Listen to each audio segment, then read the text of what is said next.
सपनों का घर या होम लोन, ये दोनों हमारे जीवन के एक बहुत ही महत्वपूर्ण शब्द हैं।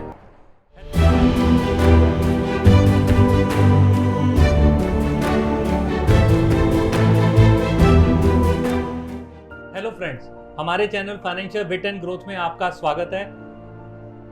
जिंदगी में हमने कभी ना कभी होम लोन के बारे में इंक्वायरी या होम लोन लिया है, जिससे हम अपने सपनों का घर या ऑफिस बनाते हैं, या कुछ लोग अपना शॉप भी लेते हैं। तो आज हम इसी के बारे में बेसिक जानकारी लेने के लिए आए हैं श्री सुरेंद्र आहूजा जी के पास, जो पिछले लगभग 23 साल से फाइनेंस और बैंकिंग के सेक्टर से जुड़े हैं और अब तक 5000 से ज़्यादा लोगों को सेटिस्फाइड कस्टमर के रूप में कन्वर्ट कर चुके हैं। सुरेंद्र जी, आपका हमारे चैनल पर स्वागत है। थैंक यू सो मच आपका कीमती समय देने के लिए। सर, थोड़ी बहुत जानकारी सबको होती है, होम लोन लेना है, होम लोन कैसे मिलता है जी। तो मुझे और मेरे दर्शकों को थोड़ा बेसिक से बताइए कि होम लोन लेने के लिए क्या क्या रिक्वायरमेंट होती है, मुझे क्या क्या चीज़ों का ध्यान रखना चाहिए, तो और कितना मुझे लोन मिल सकता है मेरी इनकम। पीछे अभी हमारी एक मीटिंग में बात भी हो रही थी, एक दो व्यूअर्स थे जो होम लोन के बारे में जानना चाह रहे थे और काफ़ी क्वेरीज आपको आई कि होम लोन के बारे में कोई सेशन किया जाए, सो दैट क्योंकि घर कहते हैं ना लाइफ में एक बार ही बनता है, तो प्रायोरिटी नज़र आई थी, तो हमने प्लान भी किया था कि होम लोन के ऊपर हम करें। देखिए, इसमें बेसिकली होम लोन जैसा भी आप सभी जानते हैं, नॉर्मल जो है होम लोन आप कोई भी ले सकता है, जो भी घर लेना चाहे। अगर उनकी इनकम है, चाहे वो बिजनेस करते हैं चाहे वो जॉब करते हैं, जो भी उनका इनकम प्रूफ होगा, इनकम डॉक्यूमेंट होगा, उसके बेस पे हम एलिजिबिलिटी कैलकुलेट कर लेते हैं और उसके अकॉर्डिंगली हम लोग फिर उनका होम लोन अप्लाई कर देते हैं। दूसरी चीज़ आ जाती है कि आप प्रॉपर्टी कौन सी ले रहे हैं, किस एरिया में ले रहे हैं, किस साइज़ की ले रहे हैं, ये भी बहुत मैटर करता है। क्योंकि कुछ जगह ऐसी है जहाँ पर अभी रजिस्ट्री ओपन नहीं है दिल्ली एनसीआर में, तो उसके लिए हमारे पास अलग एनबीएफसी या बैंक होंगे।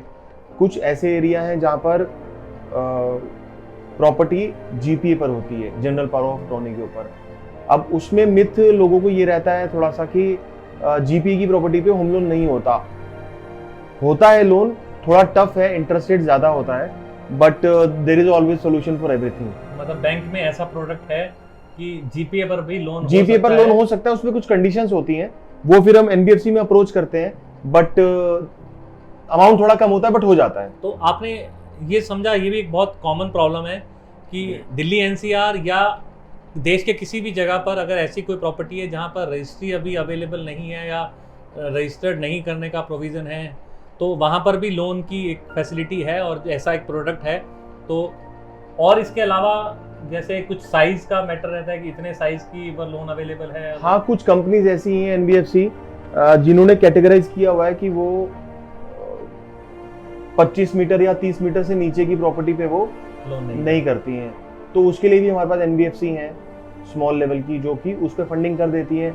वहाँ बस फिर ये रहता है कि उनकी टर्म्स हमें माननी पड़ती हैं। अच्छा। इंटरेस्ट रेट में थोड़ा सा कॉम्प्रोमाइज करना पड़ता है क्लाइंट को, और इसी तरह की कुछ चीज़ें होती हैं, बट हो जाता है। तो ये भी एक है क्राइटेरिया कि अगर मेरा जो घर है जो मैं लेना चाहता हूँ, अगर वो एक स्पेसिफाइड एरिया से कम है, तो कुछ बैंक्स और एनबीएफसीज उसको नहीं करते, तो वो प्रोडक्ट उसमें अवेलेबल नहीं है। लेकिन कहीं ना कहीं कोई एक प्रोडक्ट आहूजा जी की कंपनी उसमें हेल्प कर देती है, वो प्रोडक्ट आपके लिए अवेलेबल कराकर और आपके सपनों का घर आपको दिलवा कर।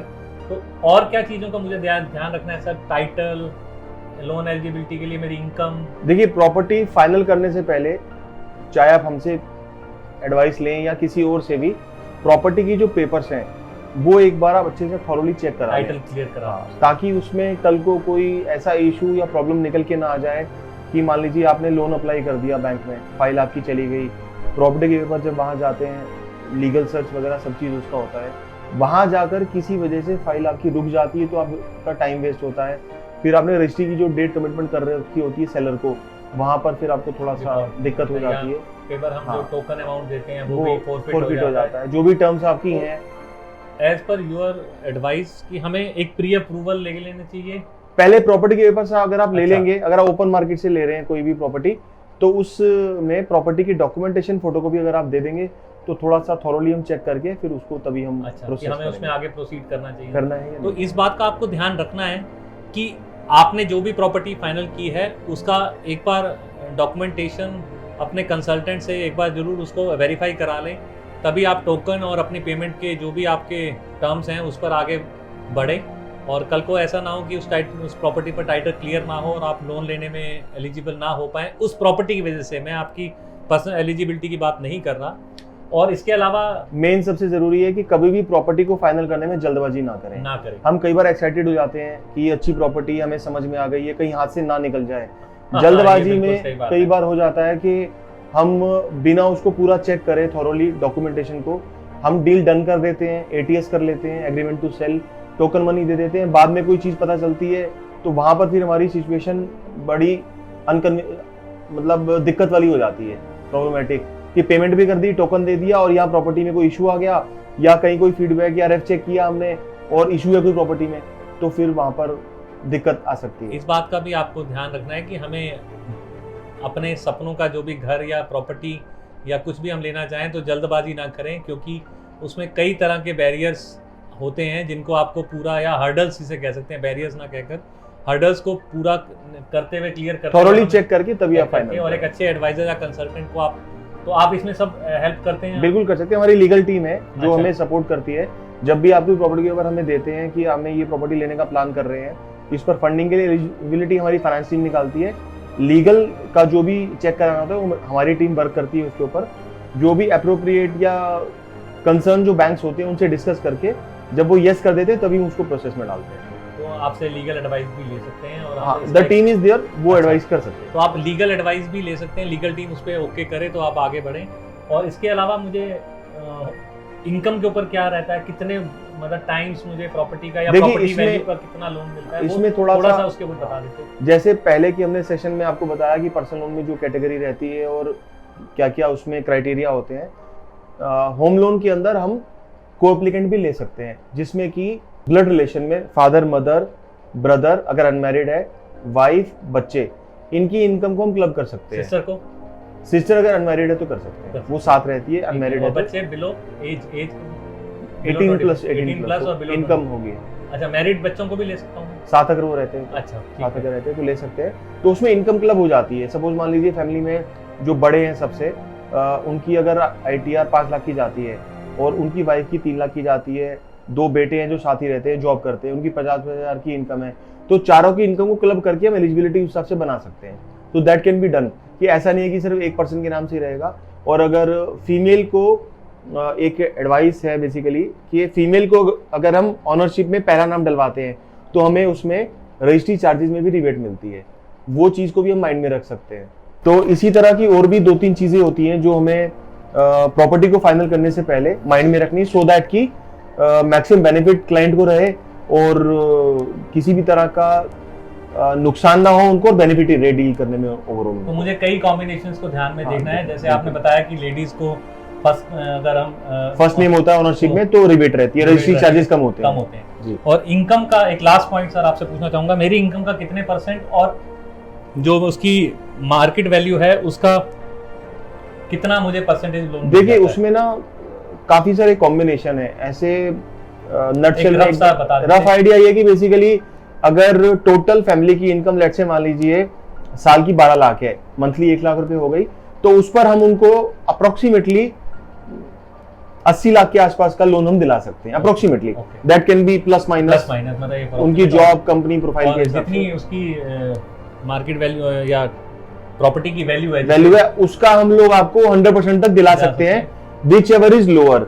रजिस्ट्री का 80% एंड मार्केट वैल्यू का 80%। तो आप इन चीज़ों को ध्यान रखते हुए, मैं अगर प्रॉपर्टी परचेज कर रहा हूँ तो हमने ये पॉइंट्स इनसे समझे, और इससे ज़्यादा डिटेल में आप जानना चाहते हैं तो आप आहूजा जी से कांटेक्ट कर सकते हैं। तो नटशेल में इन्होंने हमें बता दिया कि हमें होम लोन लेने से पहले किन किन चीज़ों का ध्यान रखना है, और प्रॉपर्टी लेने से पहले मुझे क्या क्या चीज़ें चेक करनी है, और डॉक्यूमेंट्स तो वही रहते होंगे, इनकम टैक्स प्रूफ। मैं इसमें करेक्ट करूंगा कि रजिस्ट्री वैल्यू का 100%, मार्केट वैल्यू का 80%, that can be done subject to other factors. Area कौन सा है, रीपेमेंट का क्या है, आपकी जॉब कहाँ है, किस कंपनी में, सब चीज, और मैं बिजनेस करता हूँ तो क्या मेरा प्रोफाइल है, उसी हिसाब से। तो आपके प्रोफाइल के अकॉर्डिंग हम बिजनेस में लोन ले सकते हैं, बिजनेसमैन होते हुए लोन ले सकते हैं, सैलरी प्रोफाइल क्या है। तो आपके सपनों का घर दिलवाने में आहूजा जी हमें बहुत हेल्प कर सकते हैं। और अगर आप चाहते हैं कि आपके सपनों का घर हो, और हम बिल्कुल चाहेंगे कि आपके सपनों का घर जल्दी से जल्दी हो, जिसका नहीं है और जिनका है वो उससे बड़ा और उससे अच्छे घर में जाएं।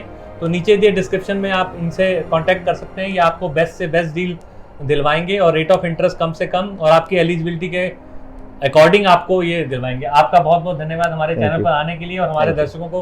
तो आई थिंक जो हमारे व्यूअर्स का कुछ ये छोटी छोटी क्वेरीज थी बेसिक, जो शायद हमें नहीं पता लग पाती, वो सॉल्व हो गई होगी। आप हमारे चैनल पर नए हैं तो हमें सब्सक्राइब कर दें, और अगर ये वीडियो और इन्फॉर्मेशन अच्छी लगी तो इसे लाइक और शेयर करना ना भूलें।